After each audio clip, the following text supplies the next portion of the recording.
So, little update on the 13 build.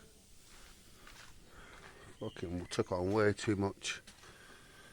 So, just ready for cutting. As you can see, the holes there underneath. Got new seals coming.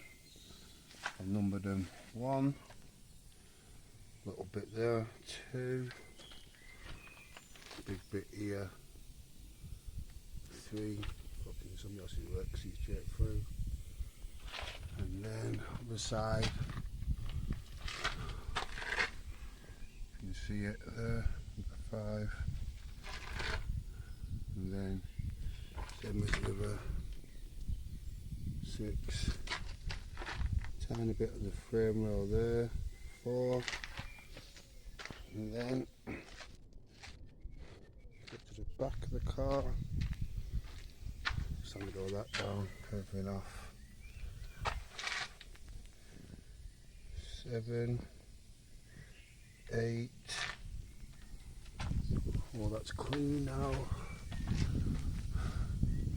Same other side, back arch. 9, 10.